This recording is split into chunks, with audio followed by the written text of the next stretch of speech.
Hello, hello, hello, Facebook family. How are you out there? Welcome to Bridging Through Conversation, closing the gap to some things that people may not want to talk about, and some people do talk about.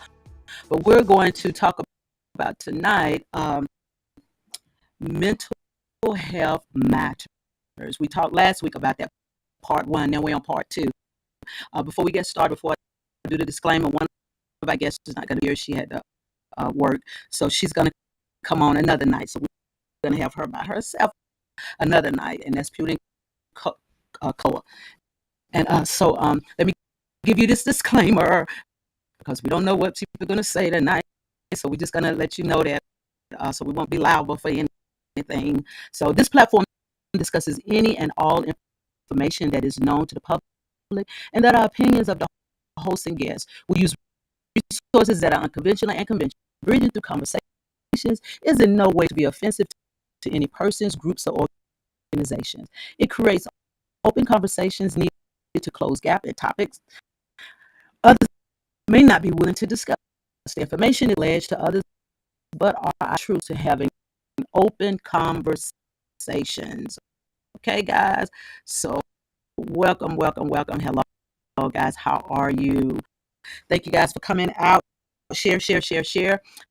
Tonight we have Dr. Shayla Williams, and then we have Apostle Dana Hamilton. And tonight we're going to talk about, again, mental health matters. I was thinking today while I was working, and I was with this patient, and sometimes, we'll say that I'm not I'm not depressed.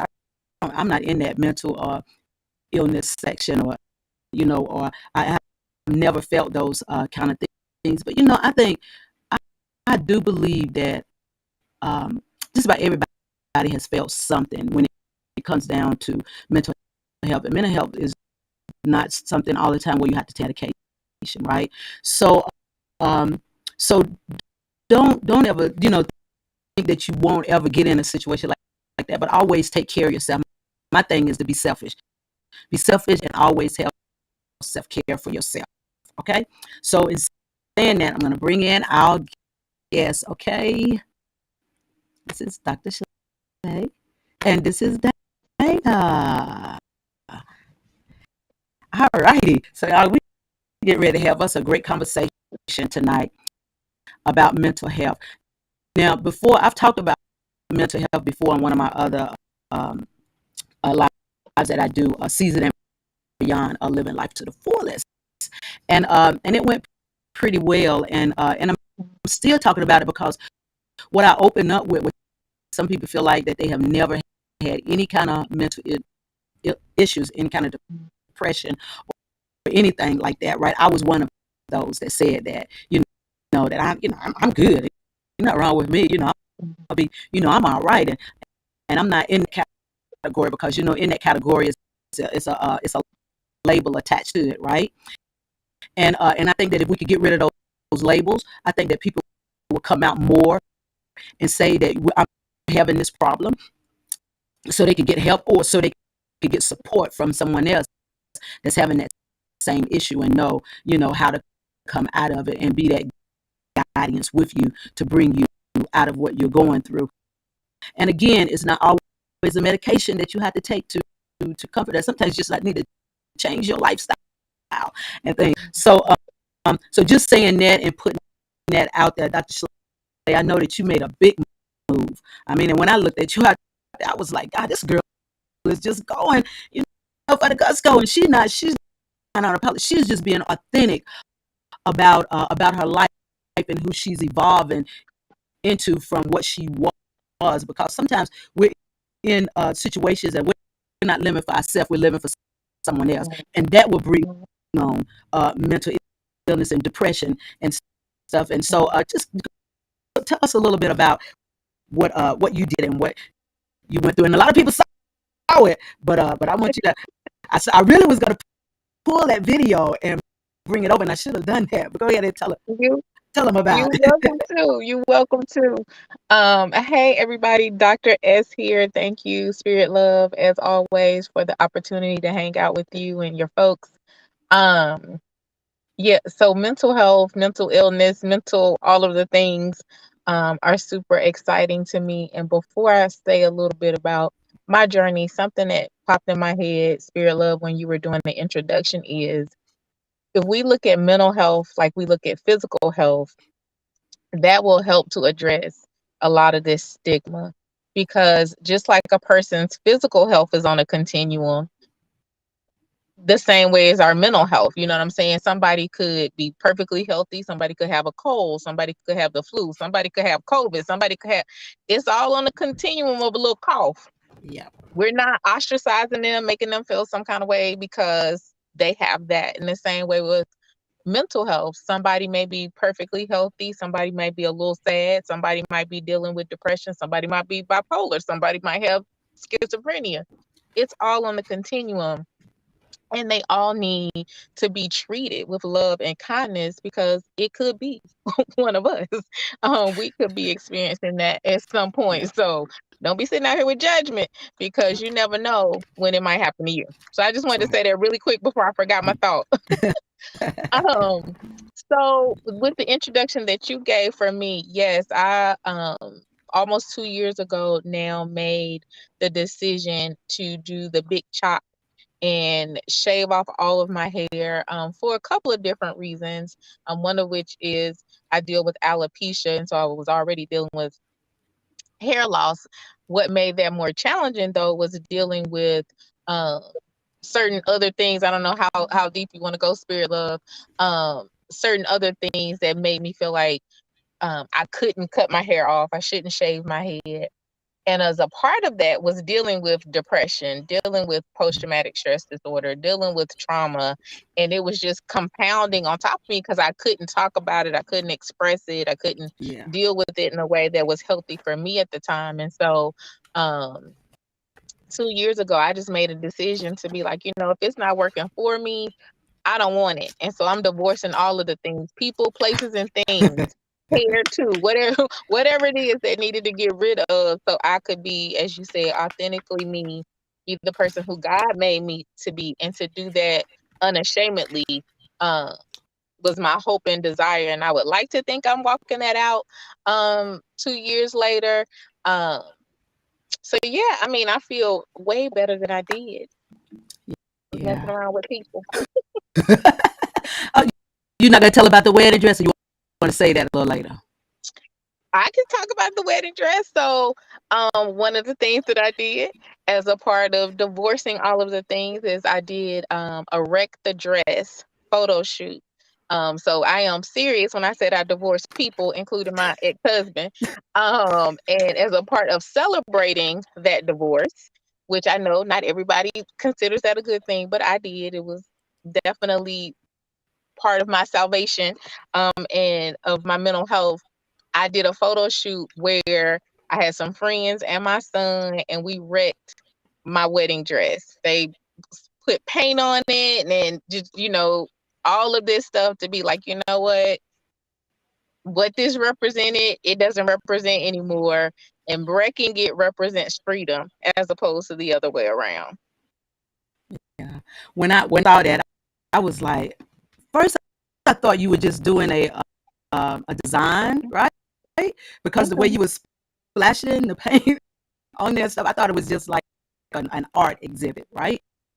And then when I started listening and started reading up on what she was doing, I said, that was for somebody else also, because somebody needed to experience that awakening Mhm. of That's a good being one. you and being away from what kept you trapped, that kept you sleep for a very, very long time. You sleep for a very long Mhm. time, and now you awaken to to true life, of who you are now, who God Right. actually made you. Because sometimes I think that we move in situations because we want to. You know what I mean? Mhm. We don't really follow the order of God, the steps of God.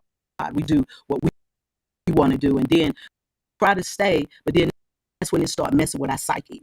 It start messing us up and stuff, right? Exactly. And I think that what you did was like, just I and I, when I say I watched that about 2 or 3 times because I was really trying to say, I said this is really something you need to take this thing on the road, so other people can see this and they know that, I can release myself from that.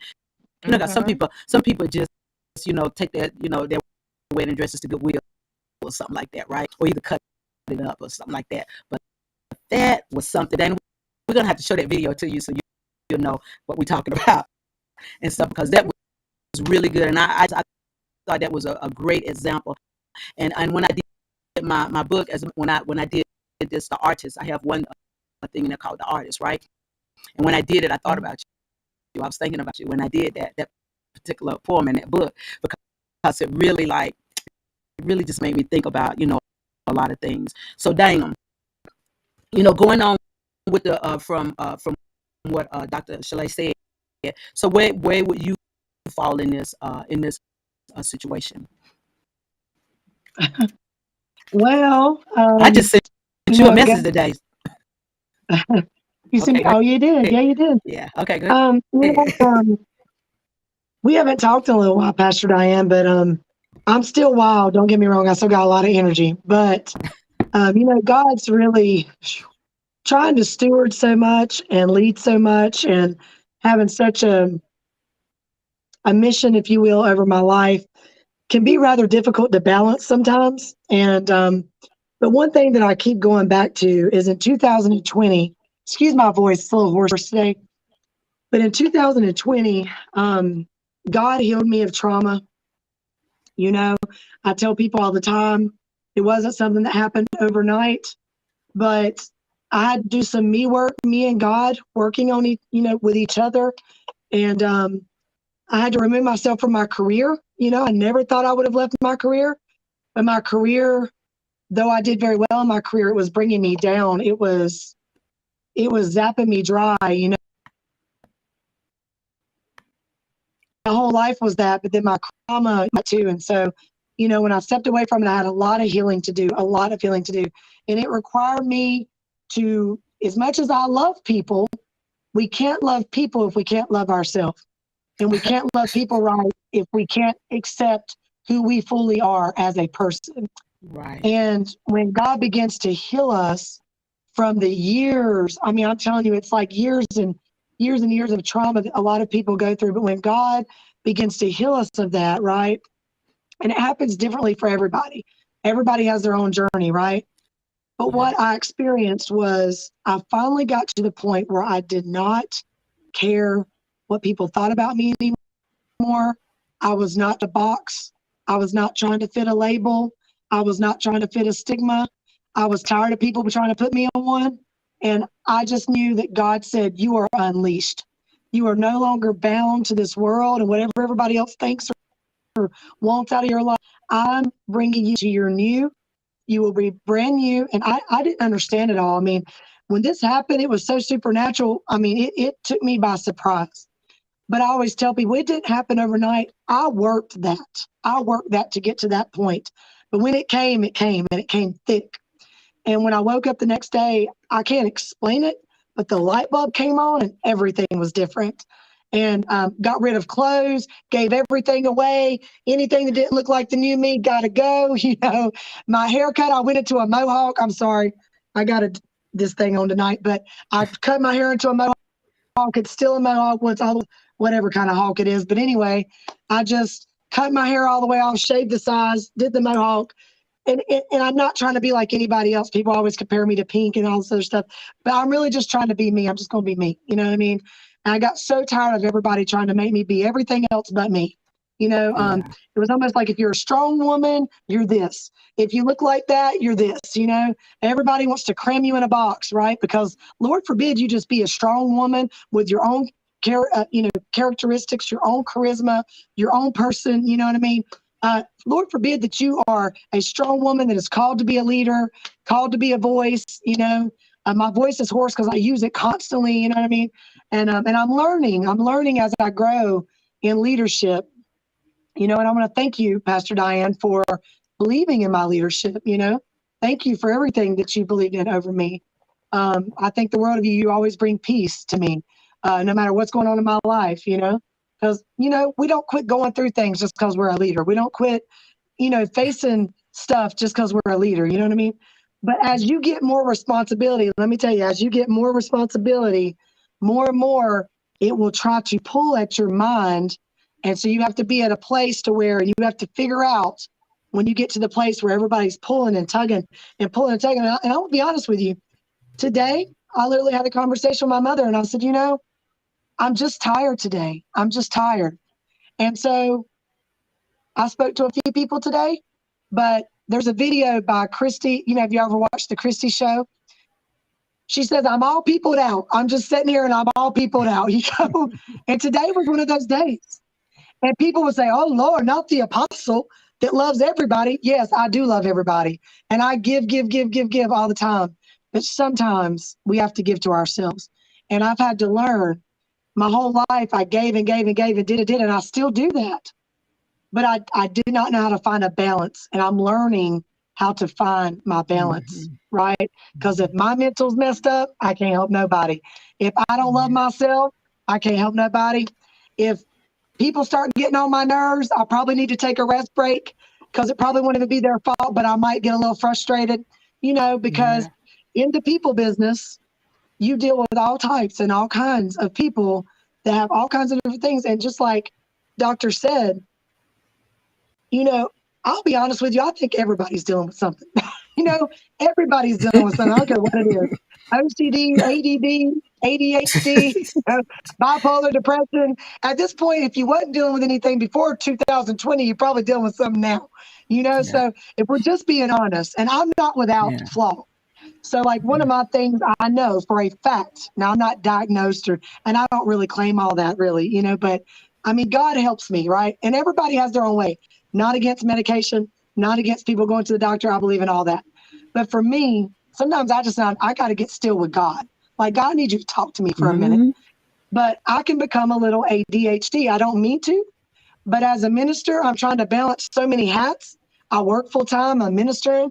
I'm doing outreach. I got these people calling me. I got to have a meeting over here, and sometimes I just get so ADD that I'm just like, I don't know. It's just like squirrel over here and squirrel over there. And I recognize it. And when I do that, it's like I have to reel myself in, like Dana, stop. You know what I mean? Just center and stop for a minute, redirect everything, but some people don't have that. They don't know how to do that. And so it's not for us to judge that. It's for us to, especially many of us who have overcame traumas, PTSD, and all these things that will mess with your mind and your spirit and all these things, for us to understand where we once was. And no matter which one it is, it's all mental health, period.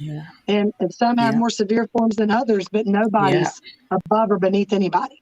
So that's what I wanted to add real quick is just, I love what you shared, Doctor. You're so transparent. I love that. And I love that you celebrated. People don't understand. I don't know you and I don't know your story, but I love to know it. I hope I get to know it the rest of tonight. But when we go through things with people, it's freeing when we finally walk away sometimes. Sometimes you just have to walk away. You don't want to walk away necessarily. Amen. You love them. But sometimes it's like, is it worth my mental health being destroyed?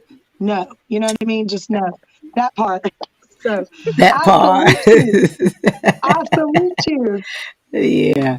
Yeah, but I like that, and you're so true. It's so true about that. Sometimes you do just need to walk away because I don't know. I have this thing now that I love that word selfish. Everybody try to make selfish such a negative word, right? But I think selfish is a good word when it comes to you. When it comes to you and your health, right? And a lot of people don't want to embrace that word, but I think that all, especially women, need to embrace that word because we are stretched out from Canada all the way down to Alaska, Hawaii, wherever. We just stretched out, like that, right? And we need to realize that when we have been stretched too far, right? So we can start bringing ourselves back in and stop thinking that we have to do everything. We don't have to do everything. It'll be there tomorrow. And if it don't be there tomorrow, that means that we didn't need it. You know what I mean? So I think that we need to think more about ourselves. And that was one thing that I did. And I'm gonna tell you, we did this talk not too long ago about why did I leave the church or something like that. I think that was the topic, right? And I left church for 4 years, but I didn't. I just left my the church that I was supposed to be in, my husband's church, right? But I still went to church because I'm church bound. I mean, I don't know if I could not go to church, But sometimes church will destroy you if you don't set boundaries when you go into church. And that's not only church, that's work, that's your household, your children, that's your family, that's everything combined in there. If you don't get yourself together and realize, what you could take and what you can't take, you will go absolutely crazy. And I have Mhm. found that to be true throughout my whole 60 years. I'm 60, and I have found that to be true, that if you don't set boundaries, and if you don't think about yourself, that you will get messed up. You most definitely will get messed up. I'm telling you, I am an introvert, and I take at least a week and just come in my house, and I'm just in this room, just to gather my thoughts and myself back up again. Because if not, I think that I probably would be in somebody's nut house. You know what I mean? Because it just messes you up. And then the work that we do, all of us, the work that we do, will begin to tear us apart also. And I think that we need to always be selfish. We don't even like our children to be selfish, but you need to be selfish, which I think about that.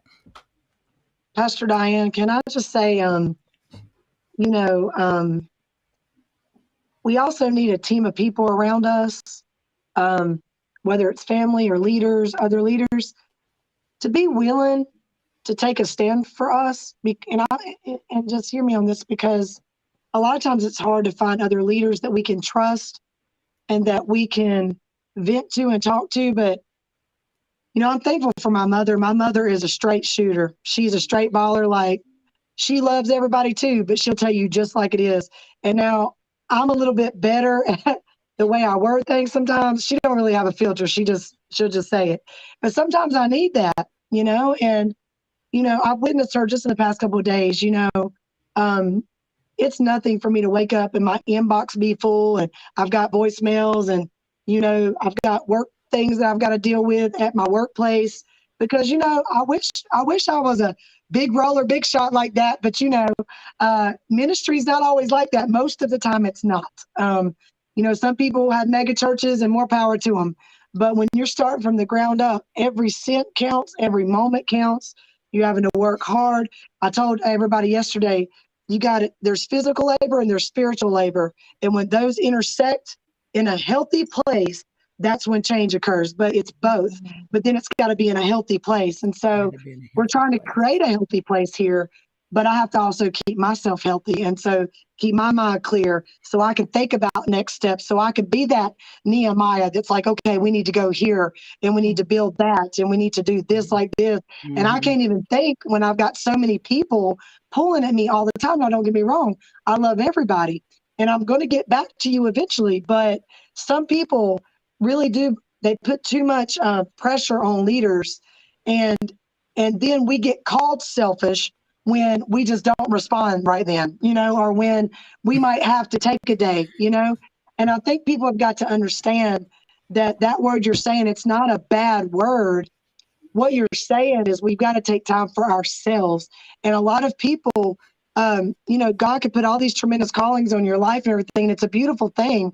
But a lot of people will end up ruining it if you let them, because they start looking at you as God, or you as their savior, or you to fix everything. And you just simply can't. There's no one person that can do everything. They just can't. It's just impossible. It's not even physically possible.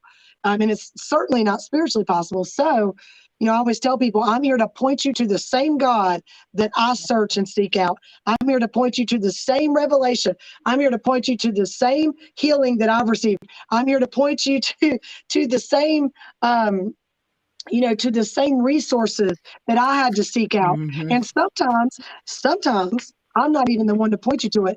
I'm I just know supposed to that's tell right. you to find it.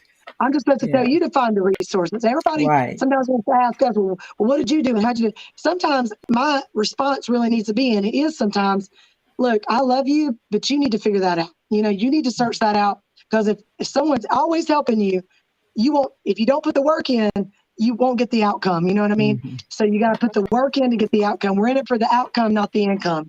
You know what I mean? And any of us should be in it for that in our lives. And if at any point in time I'm so burnt out with people that I just want to quit or throw, and don't get me wrong, but if at any time we get like that, that is the time to take a step back and say, you know what? I've done peopled enough, you know, and people are going to have to give me a break for a minute. So Dana can have my time, or Doctor can have her time, or Pastor Diane, you wear so many hats too. Doctor, I'm going to be contacting you, but I saw some of your Yes. videos and you're amazing. You're amazing. And people, I'm sure, I don't want to say bother you, that's not the right word, but sometimes people can, it's like they don't take no for an answer. Like if you just say, I'll get back to you tomorrow, whatever. I've even had people say, well, anyway, I just want to talk to you about, and I'm like, you know what I mean? And then what do we do? Because we're trying to be kind. We're like, okay. But like all the while, we're like, we don't have time for this right now. You know what I mean? And it's like, people have got to respect boundaries are huge in ministry.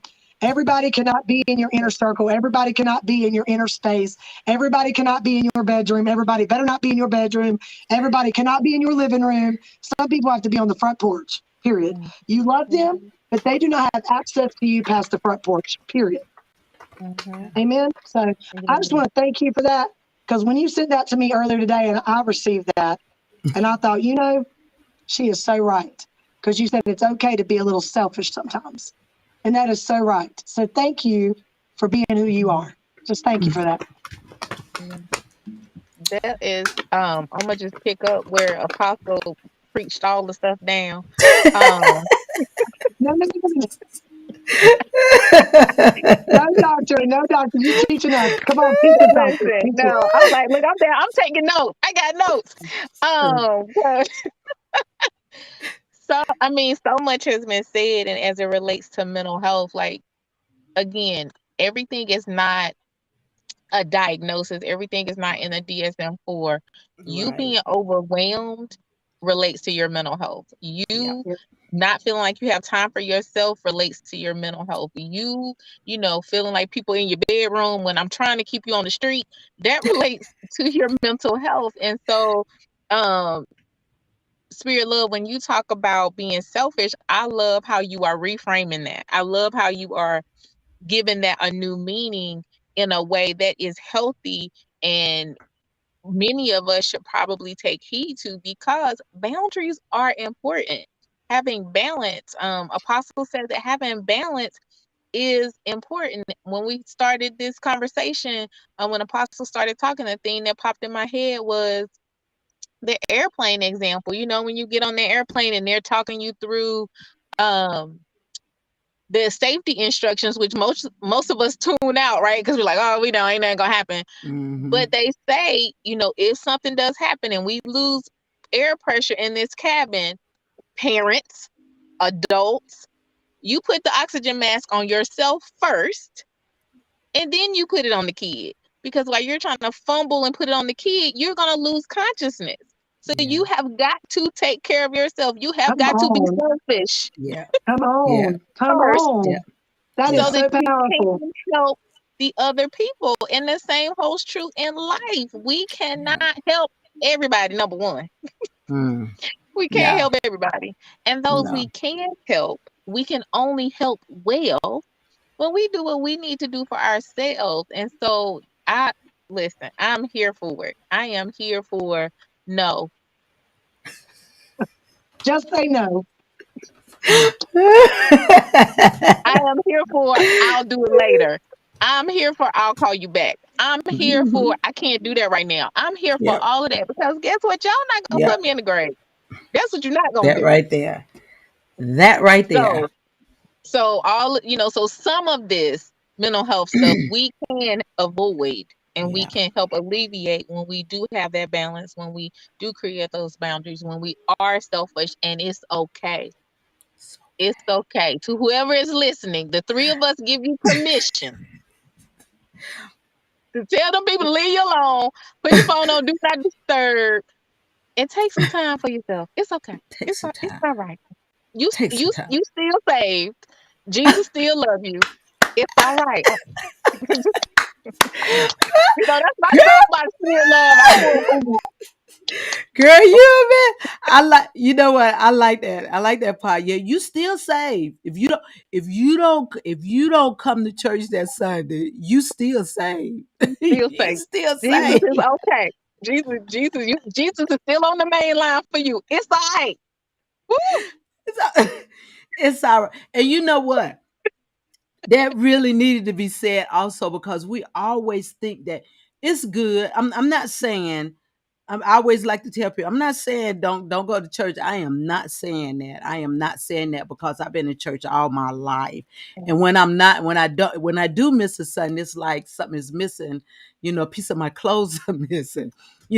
So I'm not saying that. But what I am saying is that if you have so much that you're doing within the church, and I'm not just going to just say the church, I'm saying your job and your household, your children, I'm saying that as a whole, holistically, the things that you do, if it's overshadowing you, if it's just overtaking you, that you feel like you drowning, you need to step back, because eventually you either going to have a nervous breakdown, or either you're gonna start fussing and cussing out people and stuff, because it's gonna build up in you, and you just gonna be, and the only way that you're gonna be able to release it is in a negative way, because Right. you didn't let it just go so far that there's no way of escaping it, right?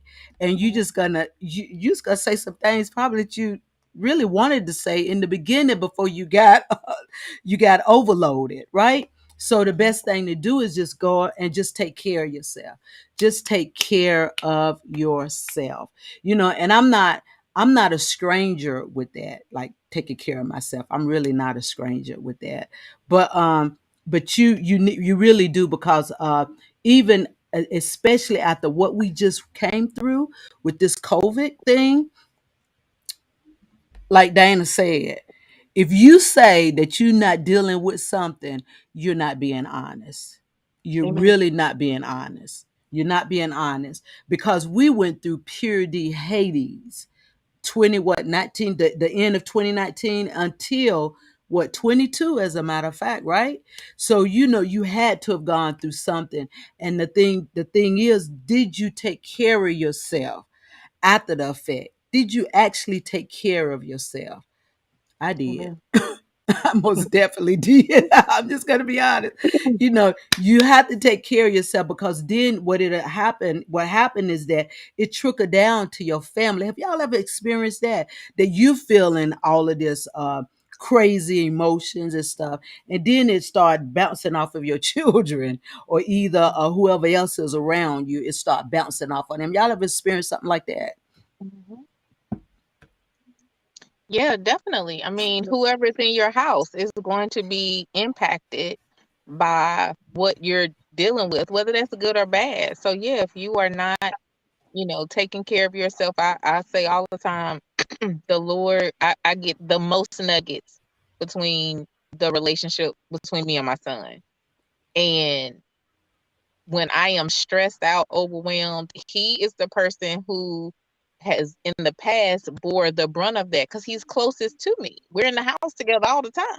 And so if a person has a spouse or whomever, so yeah, you have to take care of yourself in all of these other places so that you aren't overloading the people closest to you.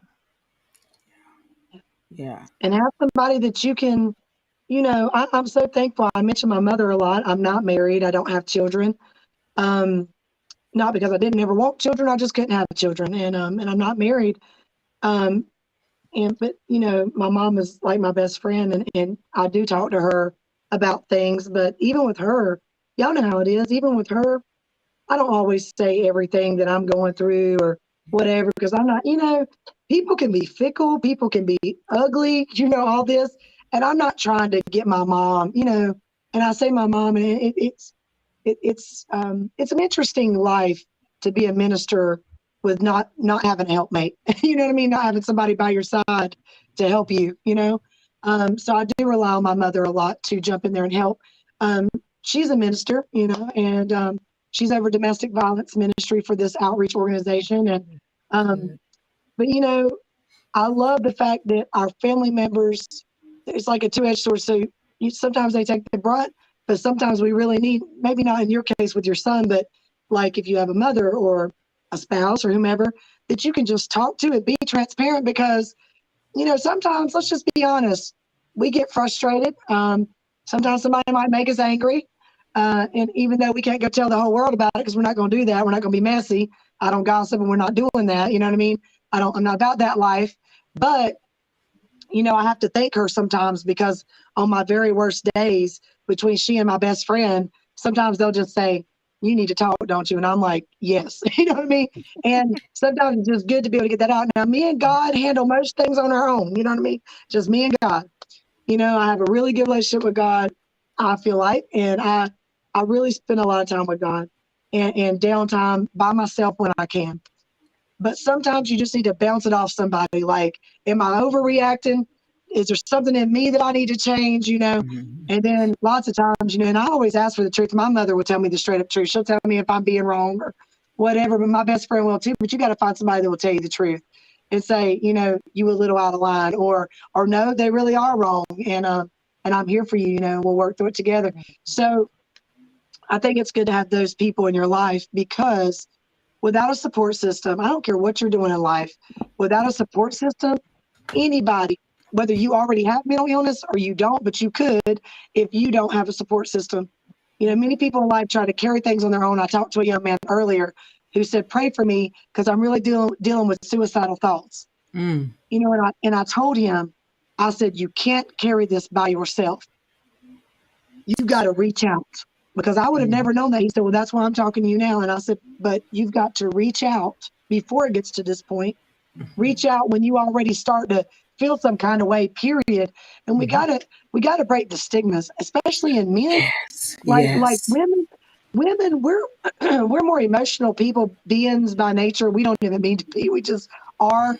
And you know, but we can still do so many amazing things, but we are very emotional. It just is.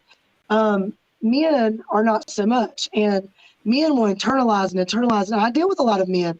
You know, I love that God has opened up this ministry to where I minister to men, women, doesn't matter. But, you know, it hurts my heart for men that just they internalize. And then it ends up in suicide, anger, domestic violence, you know, sexual assault violence, all these other kinds of things because they don't have an outlet. So they're going to go, you know, it's going to go one way or the other. And I just really feel like the more I grow in leadership and in my life, the more I realize that I don't need a lot of people, but I need a few people that I can rely on, that I can depend on, and that I can talk to, and they won't judge me.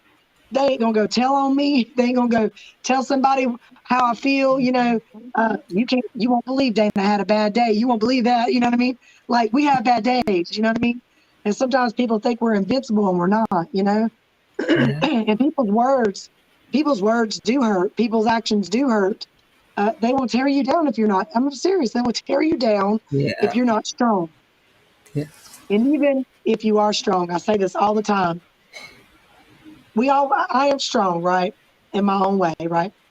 But if I cannot acknowledge that just by human nature of my humanness, I am actually weak, you know, like when it comes to certain things, that I need God.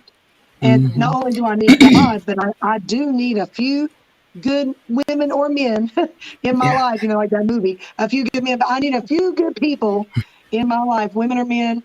But when I say men, I just mean humans that will say, you know what, I love you. And there ain't nothing you could ever say to change my opinion. There ain't no day you could ever have that would change my view on you because I know your heart and I know who you are. And many people that don't know who you really are, they will find out what your weakness is. I'm serious. They will find out what your weakness is and they will harp on that. If they know, if they know you have a hard time saying no, they'll hit you with everything where you got to say yes. You know, if they think that, you know what I mean? And so you just got to be careful because people don't mean to do this. We don't wrestle against people. We wrestle against, you know, evil wickedness, you know, that gets into people's minds. And we deal with mental illness. We do. Like, it's a real thing. If someone is schizophrenic, everything you do, you're after them. You know what I mean? I'm not being funny. I'm just saying, you know, I have PTSD, so I know what it's like to relive my past over and over and over and over again. And every time somebody even looks like they're going to be like my past, it triggers me and I run away, or it triggers me and I shut down. It triggers me. And, you know, now thankfully I'm healed today, but those triggers could still happen. And I've got to realize and acknowledge those triggers and say, you know what? That is not me today. So you got to take that somewhere else. You know what I mean? Like, and if you can't take it somewhere else, I'm going to take myself somewhere else. Either way, but I've got to take care of myself. And so we have to realize too, when we're talking about, you know, God doesn't want us to have mental illness. Okay. God never orchestrated that. This world orchestrated that. Stuff in this world and all kinds of things we endure in this lifetime, right? None of us should have been sexually abused. None of us should have went through domestic violence. None of us should have had people do what they did to us. But our healing is our responsibility. Like, we can't change what they did. It wasn't right, but our healing is our responsibility. And so in that, we've got to realize that we're not, I think when the Bible says we don't war against flesh, we war against spiritual wickedness, right? And, yeah, spiritual darkness, right? Well, that could show up as mental illness almost 90% of the time. Yep. Because, like I said, everybody is dealing with something. But how are you dealing with it? You know, are you noticing that maybe I have this thing I need to work on? Like I noticed that I'm 88. Well, not 88, but I'm ADD sometimes. You know, just like I pick on my mom, and I'm like, Mom, I think you're OCD, because like every little thing's got to be where it's supposed to be. And we joke about those things, but the truth is, it probably is a little bit of that. Not trying to put her out there, but we all got something. Yeah. So when we look at it like that, I try to look at people like, if I know they have anxiety, then maybe that's why they're lashing out, acting a fool right this moment. You know what I mean? And maybe I need to take a step back. It don't mean I let them run over me, but try to understand where they are right now. You know what I mean? And maybe it has nothing to do with me. We always make it about ourselves. Well, why are they mad at me?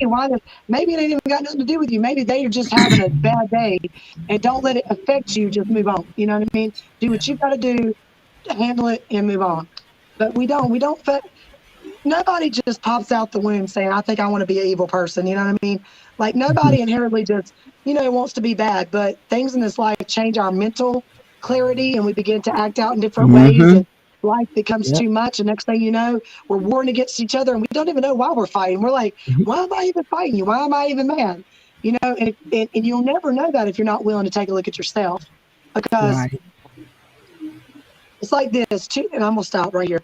But it's like this. If two people bring a gun to a gunfight, right? If two people bring a gun to a gunfight, that gun can't work unless you pull the trigger. You know what I mean? You can't shoot them without pulling the trigger, right? So you have a choice to pull the trigger or walk away. You can have it. You can have all the arsenal in there that you understand what I'm saying? You know where I'm going with this. What I'm saying is, sorry if that's a little sensitive right now with everything in the world, but what I'm saying, using my law enforcement background, is that you have a choice to do that or walk away. So in other words, we have a choice to unleash on people and say horrible things to people. And we have a choice. We have a choice to say, you know what? Forgive them, God. They don't even know what they're doing. I'm going to walk away. I don't have to say nothing. They could keep on going, but I could just be quiet. They could post it on social media and try to subliminally attack me on social media, but I can just be quiet. I can choose to walk away. They might be shooting me left and right with their words. They might be shooting me left and right with their actions. They might be trying to come against me, but I have a choice to walk away. And I think that as ministers and leaders that know better, we just got to know better, do better, and realize that what we fight in this world is not flesh and blood, but we have serious mental illnesses and issues out here that need to be addressed. And how will they ever know, and how will they ever get better if we respond the same way everybody else did? You know what I mean? Yeah. Because I needed the same understanding when I was not realizing it, but I was acting out of PTSD. I was acting out of trauma. You know what I mean? But it's not an excuse either. So you have to meet people where they are and say, hey, you can't talk to me like that now. I love you. I'll walk away. You know what I mean? But you don't have to engage. And then that teaches people way more than if you sit there and go back and forth and back and forth. Nobody's getting anywhere. And now you may have been having a great day. Now they just messed up your whole mental status for the day. You know what I mean? I always tell people there's a reset button. Hit the reset button and move forward. Nothing's got to ruin your day. Nobody's got to ruin your day, no matter what they think, say, or act like. You know what I mean? They don't have to ruin your day. I think a lot of relationships would go a lot further too when they realize that nobody's got to ruin your day unless you let them. So like I said, Mm-hmm. you could both come to the fight, but unless someone starts swinging, starts shooting, starts kicking or whatever, there's really not a fight.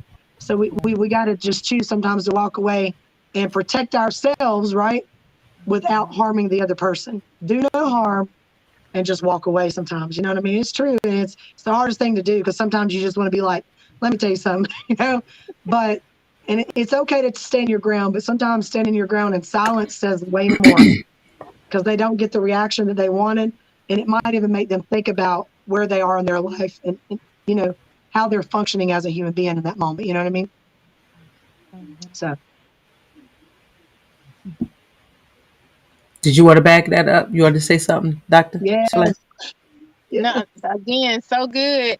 Um, back to something Apostle said earlier that I think is very important is having that team or having, those 2 or 3 people that you can be your honest self with, Mm. who you can vent with, who you can share um, with, and then you can unload and get that stuff off of you, and of course we pray and we talk to God and all that, and we need people. We Yep. are interdependent. We need other people, and so it is healthy to have those people in your circle that you can have those conversations with and can decompress with and can, you know, um, share what you need to share and then go back out and do what you need to do with the rest of the world. So that was one thing I really wanted to highlight, that I was very appreciative that you said that, because we're not the lone soldier, or you know what I'm saying, or Tonto, or whoever, you know what I'm saying, whatever the example is, we're the Lone Ranger. That's what it is. I was like, it's something. Um, we can't do it by ourselves, and that too can contribute, because here's the other thing. Because I used to do that. I used to feel like I had to do it on my own, and I would isolate. And there is nothing worse. There is nothing more ripe for the enemy to play with your head than to be alone by yourself with your thoughts, especially if they are not healthy thoughts. And so having those people that you can talk to and who will check in on you, like if they see you pulling away, who are like coming over, calling, texting, helping you Yeah. get out of that rut, so you can have those conversations and be like, you know what, I was tripping. I was kind of going down the rabbit hole a little bit. Okay, I'm back. So yeah, you gotta have that support system. You have to have that team, and if you don't have people around you that you can trust like that, then I would strongly encourage you to go on a fast or something and seek the face of the Lord to be like, who are my people? Yeah. Because you Yeah. need that. And that's the key word. Who are my people? Like, Hmm. I think about, we're in the story of Nehemiah right now, House of Freedom, and it's literally, this whole place was just like Nehemiah. Well, really, my whole life has been a lot like Nehemiah, and coming back to my hometown and restoring, and we're in this whole mandate that God has given me of restore, reform, and rebuild. And there's a lot that goes into all that, but um, yesterday I was talking to them about how Nehemiah had to find his team, and Nehemiah had to find the people that were willing to fight with him, build with him, fight with him. When he was in the trenches, they would be with him. When he got tired, they lift his arms up. They keep going Mm-hmm. together. And a lot of people don't realize that, because we see a lot of things, right? We follow people on Facebook, and we even the mega ministries and everything. And I'm not knocking any of that. I'm just saying that people don't realize the trenches that it takes to get to where some of these people are. Yeah. They can see them now. They don't see the trenches that it took to get there.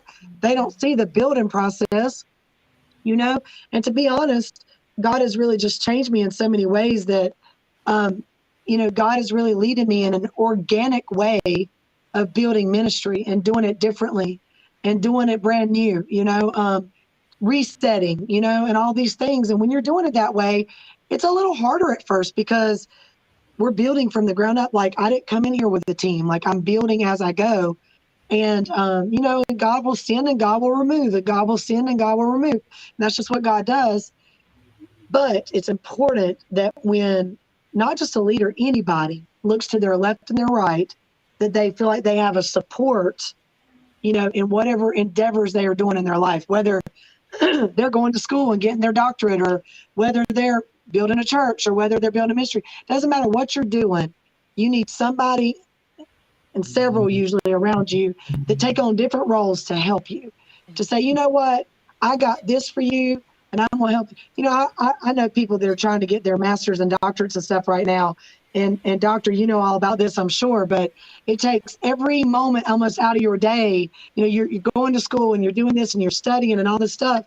It would be so nice. And see, we don't always have this, but it would be so nice for someone to say, you know what, I realize what you're going through. Let me step in and help you with this so that you don't have to do all that. You have a son, so it would be nice. And I'm not saying you even had this, but it would be so nice if somebody stepped in and said, why don't I take your son for the night and let you study? Even just a friend, just someone, another leader. It's those types of things that we have to recognize in each other. I posted something the other day that says, why didn't you ask for help? And this is so powerful. It said, because you saw that I needed help and you didn't offer to help me. Mm. And a lot of people, they struggle with asking for help. I don't anymore. I'm asking for help. I'm like, help me. You know what I mean? But there was a time in my life where I was a little bit too prideful to ask for help, because I had to be this strong woman, keep it all together. But I'm learning more and more that our strength is found in our weakness, right? And our strength is found in our transparency and being honest. And I'm the most honest I've ever been in my life, the most transparent I've ever been in my life. I ain't got nothing to lose, nothing to gain, nothing to prove. You know what I mean? Period.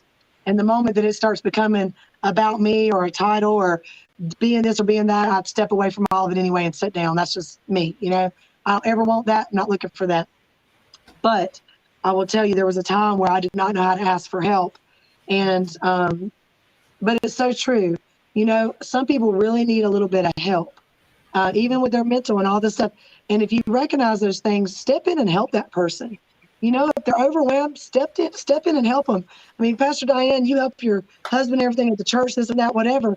And we all know this. Doctor, you have a ministry. You are a minister. You know what I mean? I see you. You know what I mean? Yeah. And the worst thing you could ever do is feel like you have to beg for help. And the best thing anybody else could ever do is offer you help before you even have to ask for it. That is a true friend. That is a true builder. That is a true helpmate. And people always think helpmates is romantic. It's always not. It's not always. Sometimes it's a friend. Sometimes it's just someone that just I have people in this ministry that have really became a form of a helpmate to me, and so and it's not romantic. It's just they're just helping me with different things around the church. Give me 1 second, okay? I'll be right back. You hear that? They're yelling at the door. Hold on 1 second. Hold on 1 second. Be right back. She's at her church. Yeah, she's at her church. But where she was going, I enjoy where y'all are going with the support system, because I think everybody do need a support system. But one thing about it, I think you said it, Dr. Schley, is that you have to be prayed up when you're looking for your support system. You need to ask God for a discerning spirit on who come into your space, because everybody can't come in your circle. Everybody can't be in your circle. So you got to make sure that this person, these people that's part of your support system should be there, because a lot of people have been messed up, with certain people in their group, and they wasn't supposed to be there. Right. And stuff. But I want to go back also. I want to go back to the men, because I have 3 boys and you have a son. And we was talking when we did the first part of it. We were talking about the men and their mental illness and stuff, and how they will not come out, because my cousin Portia was on here last week also, and she have 3 boys, and he was talking about how what we do with our kids is we have like conversations like they're best friends, like we their best friends, so they would be able, that anything that they're going through, that they would be able to come back, and talk to us about it, and they know that they in a safe space with their mother. Unfortunately, it had to be their mother, but not. I'm not even gonna say unfortunately. I'm gonna say, I'm sorry. Let me take that back. It's the mothers that need to be able to open that space, for them, because a lot of times men have to have this. I think it's their ego. Is that what it would be? That they feel like that they can't be vulnerable and speak about what they're going through and stuff. And and that hurt me so bad, because I'm thinking I have 3 boys, and I want them to be able to express themselves. I want them to be able to cry, because it's all right to cry. Men do cry. And be able to be real vulnerable, that when they do have something that they need to talk about, that they would actually talk about it, instead of holding it within. Because anytime when you're going through something and you hold it within, like I said before, and you holding that in, it's just like what they call us, a beer keg. And when you lift the top off it explode or something like that. Or like a ginger ale, when you open a ginger ale and it's shook up, and it'll come out, it'll be like that, with our men. So we should be able to um, let our men know that they can talk about, they can talk about emotional things, and it's all right to cry, because when the older days, it's like men don't cry. You just take that thing up and you just go on, hold your chest out, and just move on. No, they do cry. They do cry. Men do cry, and men do have problems, just like anybody else have problems. And I think that they should be able to talk about what they're going through also, because I was saying last week, as a chaplain, the things that I see in the hospital, I see more men that's dying from suicide than I do women dying from it. And that's because they're not able to express themselves, because they have to have this macho thing, about them. Shalay, how you feel about that? I'm so glad that you all brought that up. Okay, it's a lot. I feel like it's a lot going on in my background. So if y'all hear that, I apologize. You Um, get so yes, our men, our boys are dealing with a lot. And yeah, this could be a whole nother bridging the conversation. You're So right. they are dealing with a lot, and like you said, it starts from early. We socialize them to feel like they have to man up. Boys don't cry, shake it off. You know, Mhm. you're being weak, or you don't want to be a sissy or a punk. Like, so we Yeah, train them to be that way, and then we're shocked when they become adults, and we're like, "Why can't you express yourself?" Well, because we ain't teach them how. That's why. that's why. Um, Yeah. so it really starts from, birth. And so definitely when they get to I was gonna say teenagers, but nowadays, honey, our babies are struggling. Our Yeah. little kids are struggling with things because Yes. the world is crazy. So I loved that you were saying, Spirit Love, that you and um the people who were on the panel last week are having these conversations. And I'm like that with my son. I tell him all the time, I'm like, I'm your best friend. I'm not your little That's friend, free. but I am your best friend. Make sure you And emphasize that I'm not your little friend. not your little friend, Not but your I little am your best friend. friend. Um, and one thing I think is important for us to help with with our boys, since we're talking about that in particular, like Apostle said, if you see something, say something. So our boys might not necessarily come to us and say, "Hey, mom, hey, Hmm. dad, I'm struggling with this." Half the time they can't even articulate it. They don't even know that that's what's happening.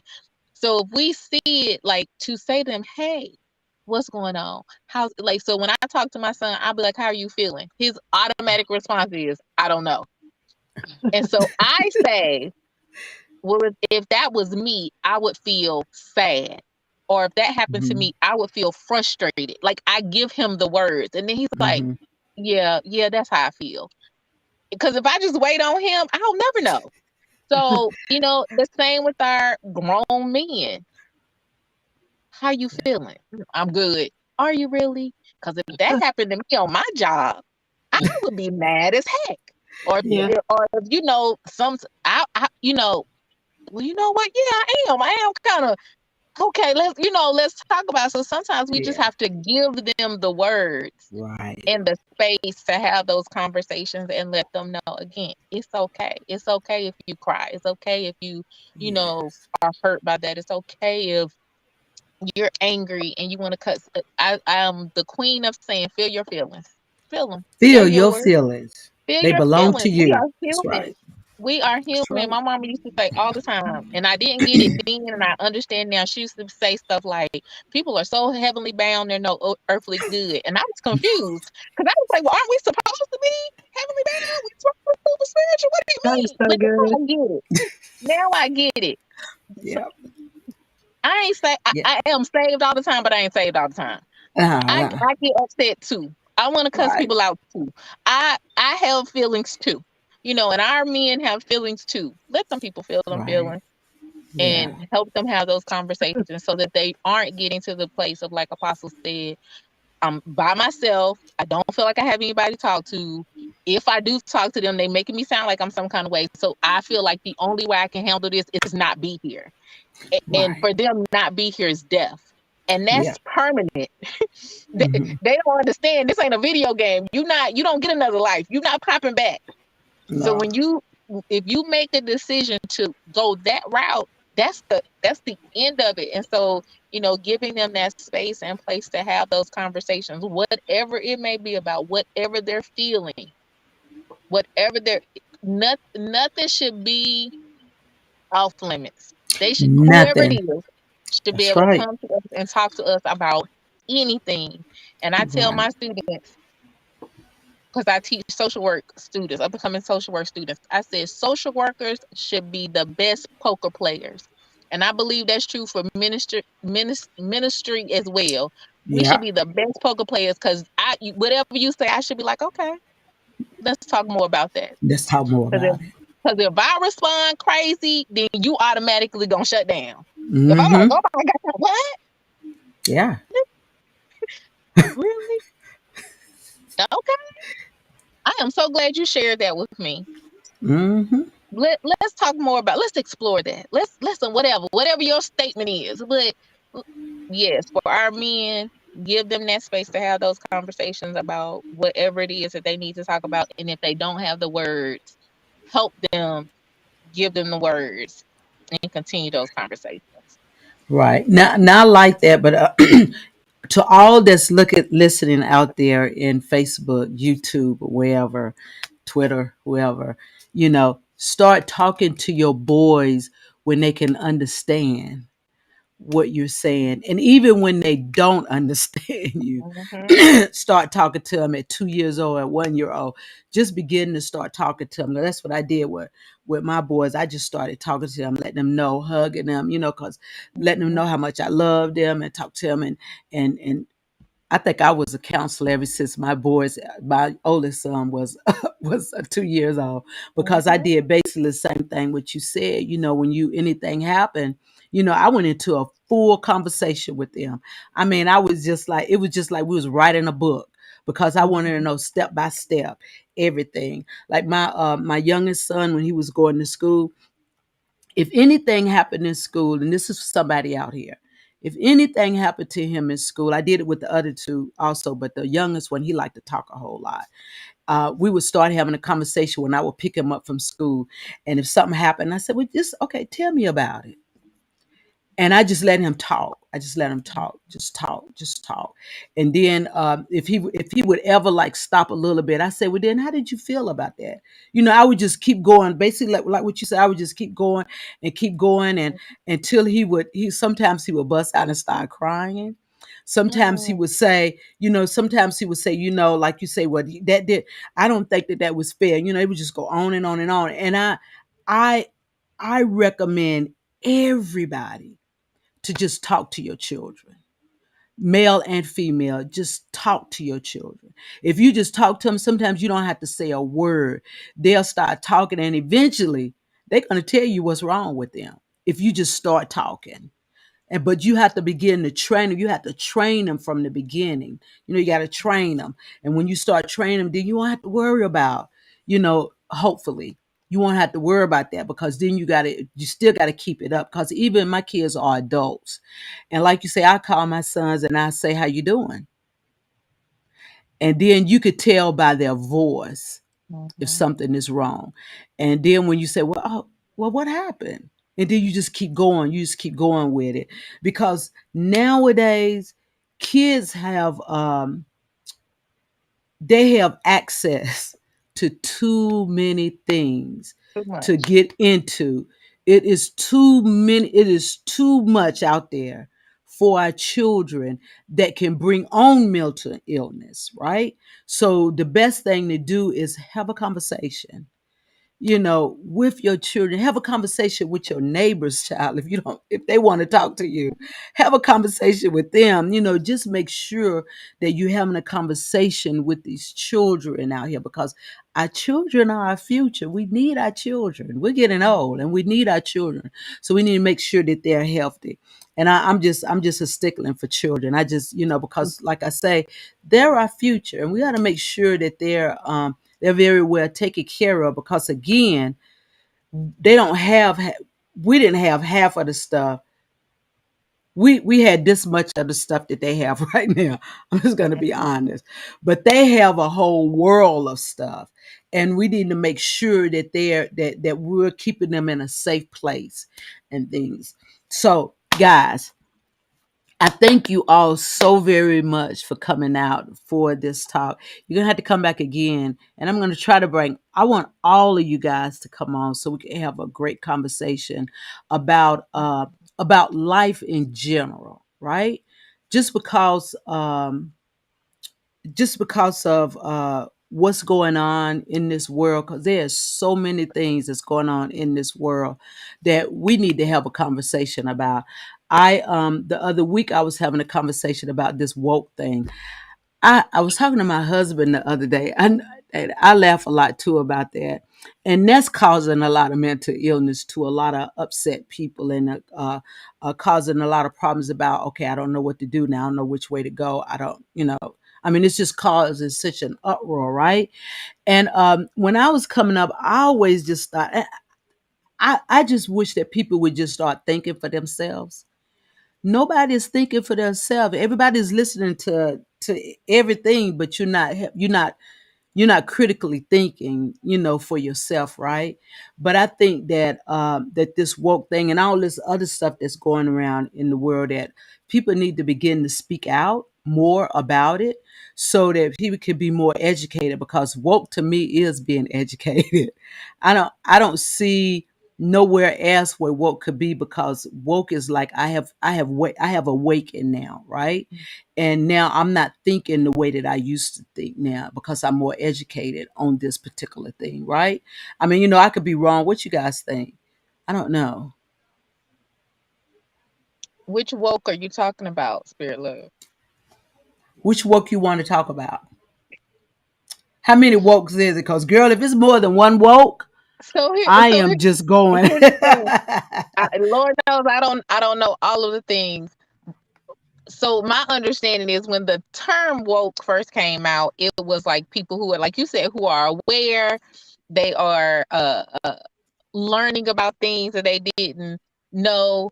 It seemed to be more aligned with the Black community, so people were becoming woke about things that affected Black folks and people of color. But I That's feel like exactly what it now is. in Florida, there is some stuff going on where they don't want you to be woke. So I didn't know if that's what you were talking about. You Like, on the right road. You on the right okay, road. That's it. okay. Because we don't, because it did start out in the beginning as being woke of your surroundings. And this was in, I think it was 1940 something, I believe, that this black jazz player wrote this song about being woke about, because something was happening during that time, right?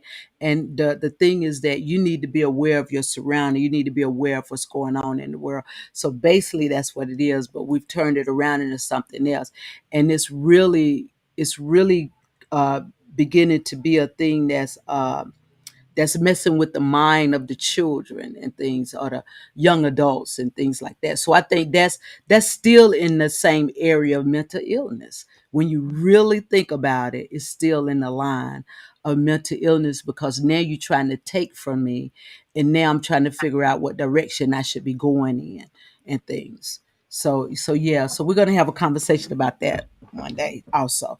But that's just I like a think start. I just wanted to see where y'all were with that. What about you, Dana? I think that I don't know if y'all go on TikTok, but I got to stay off of TikTok because sometimes I go on there and I mean everybody's trying to be woke and not and ain't nobody woke. You know, it's like they're all saying this and that, this and that, this and that. You know what I mean? And at the end of the day, listen, you know, spirit love, and I know you also as Pastor Diane. Um, you know, I'm the biggest social justice advocate there is in I my know. probably in my age group. You know, Yeah. so I mean, as a white woman, you know, I'm not saying that for sure. I don't know, but I'm just saying, you know, I don't want anyone to be treated unjustly.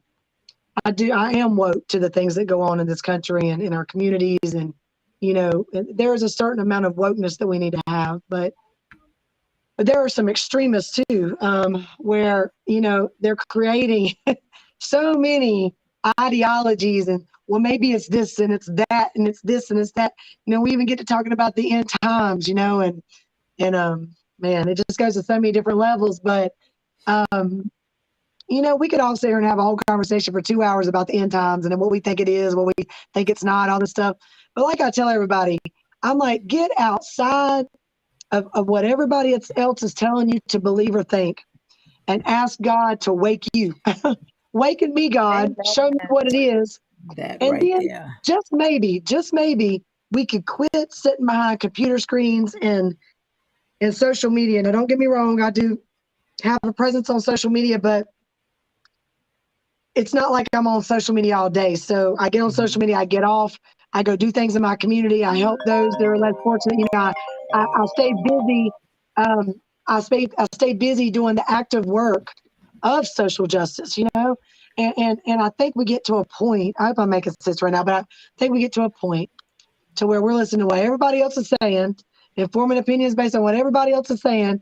When really, maybe we should just be still and know our God and ask God to show us, like, God, what is the truth? You know, everybody wants a platform. And I'm telling you, there's people on TikTok and everywhere else just to get a platform. They'll tell you whatever they want to say, whatever that can get them views and so many followers. You know what I mean? And they might be talking about woke all day long, and there ain't nothing that they're talking about this woke. You know what I mean? If anything, they still asleep. You know what I'm saying? They still sleep, but they saying we woke and I'm woke, but they're not woke. They sleep. You know, um, Yeah. and being you know there was I do believe that, and I believe that's when my transformation happened. I believe during the pandemic there was a mighty awakening. I really believe that. Yeah. I believe that everybody came into their own awakening. I'm serious. And I just told somebody the other day, it don't even feel like, do y'all feel this way? It doesn't even feel like we're in the same, maybe I'm just weird, but I feel like we're just not even in the same, I don't know. It's like the whole world shifted and tilted or something. And it's like, we're not even, I can't even remember what happened before 2020. I'm just like, everything is just shifted. You know what I mean? And I believe that if we will continue to stay awakened to what God is trying to show us and do through us, and what we can move forward together, Yeah. unified, and go into the earth and do what we're supposed to do or whatever. And to me, that's part of being woke, Yeah. and being awakened to what God wants to do in the earth. You know, when we start dividing, when we're trying to divide and conquer, that is not God's heart. You know what I mean? But when we realize, okay, we have these injustices, let's be real about it. We also have these injustices. But when we come together around a round table like we're doing right now and have conversations, we could come on the same page with one another, and then we really become woke to what Yeah. people are going through. As a Mhm. white woman, I never understand what a black person goes through. Never, never, never, never. But, you know, there's also other things I was rejected because of and stuff earlier in my life, and things I went through that maybe other people would never understand unless they went through that too. So that's how we learn from each other. And then if we go talk about being woke, we really start to become woke because we're no longer just living in our area corner of the world. We're beginning to understand what's going on around us and how we can contribute to that, how we have contributed and what we can do to change, and how we can contribute and make it better. You know what I mean? As a Mhm. whole, because I need you, Pastor Diane, and you need me. And I need you, doctor, and you need me. But there are some extremists out there that hide behind the word woke that would actually do the opposite and try to divide me and Pastor Diane and try to divide me and Doctor. When really, if we're all sitting here talking to one another, we realize there's a lot of love for each one of us. But if we're not careful, we'll let that outsider come in, so to speak, with an extremist views. The next thing you know, that person's got us manipulated and we're fighting and we don't even know why we're fighting. We don't even like each other anymore and everything. At the end of the day, we're so much more alike than we are different. And our differences is what makes us so beautiful. And that's how, and we begin to embrace and begin to move forward together. We definitely have issues in this country, but we'll never get, I keep talking about restore, reform, and rebuild. That is not just for Lexington. That is for every city in the nation. That is for the world. It is time for us to be restored, reformed, and rebuilt. And the only way we're going to do that is together and kill old systems. God is killing old systems. He's killing old systems of oppression. He's killing old systems, even of condemnation that many religious people have put people under or whatever for so many years. And basically, I feel like God it's almost like the days of Moses and let my people go. You know what I mean? And let's be free. And let's be free together. And let's cross that sea together. God is parting the way, and we have to walk through it together. And I think that's really what being woke is understanding what is happening right now. Just like in the 1940s, that song was orchestrated because of what was going around and being awakened or awoke to the truth, right? The news will put anything out there that gets ratings. TikTok creators sometimes, not all of them, but a lot of them will try to do whatever it takes to get ratings. Facebook posts, whatever it takes to get ratings, but do you know the person? Do you know how they live? Do you know what they're saying behind closed doors? They might be advocating for all this and that, but at the end of the day, they a whole lie and they're leading a whole bunch of people to the slaughter. Amen. Like spiritually and mentally and all these things. When if God is really in it, right? You don't lead people to the slaughter. You lead people to freedom. That's what Moses did. We lead people to freedom, to the promised land, right? And so we're headed, I believe we are headed to the promised land. Are we going to go through some things? Yes, we are. I believe that. I believe we ain't seen nothing yet. But I believe those of us that are really woke will recognize what we're going through.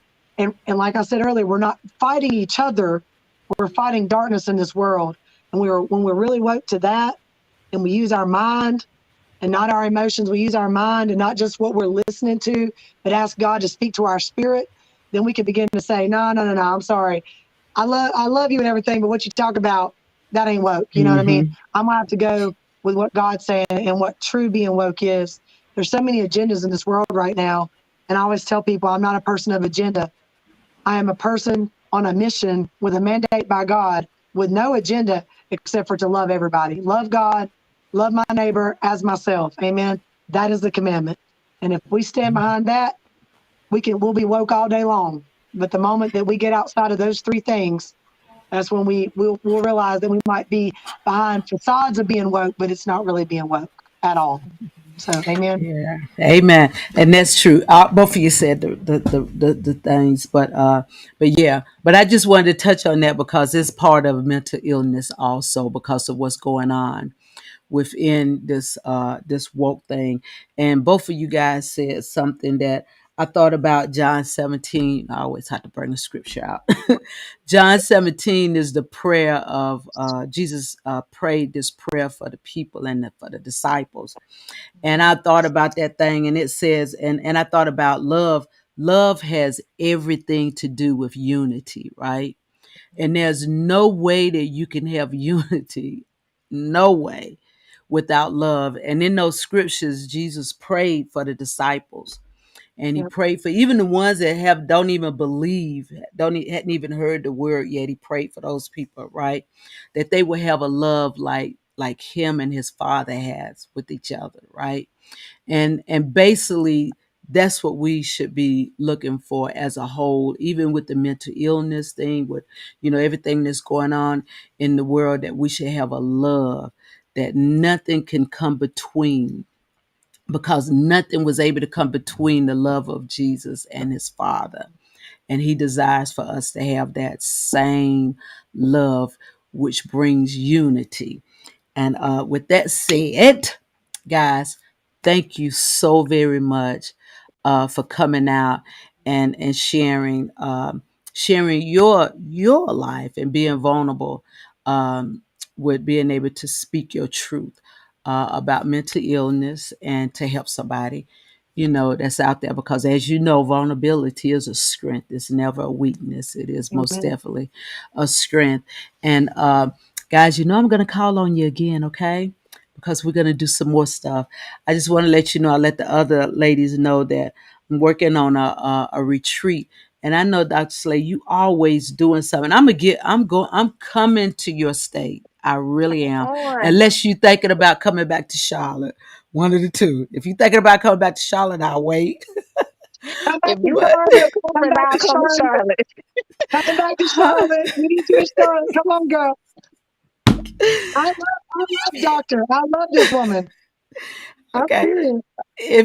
If you thinking about coming back to Charlotte soon, I'm gonna wait. But if you're not, then I'm gonna come. I'm gonna try to come the next time that you do something. I'm most definitely Please gonna try to do. come because I enjoy what you do. I always look at your lives and Pastor Dane. I always look at your lives because I want to support you guys because Thank we you. need, like Dana said, we need each other. That's how we Yes, that's how we live, through each other, and know that we have to love each other. But guys, thank you so much. But I'm getting ready to try to get this retreat together, the Freedom Retreat. So Ooh. yeah. Got to be, y'all know that word that I'm telling y'all, I have resurfaced the word and reframed it, selfish, because that's all that retreat is about. Being Mhm. selfish, taking care of yourself and becoming who God has designed you Come to on. be and stuff. Okay. So thank Yeah. you guys so much Thank you. for coming out. And guys, y'all be blessed. Take care of yourself and enjoy the view, and make sure that view is being selfish towards yourself, and take care. Self-care is the best care that you will ever have. Okay. Amen. So good night. Love you guys. And Good there's night. nothing that people can do about this but love me back. So love you guys. Love Love y'all. you. Bye Good bye. night. Love you.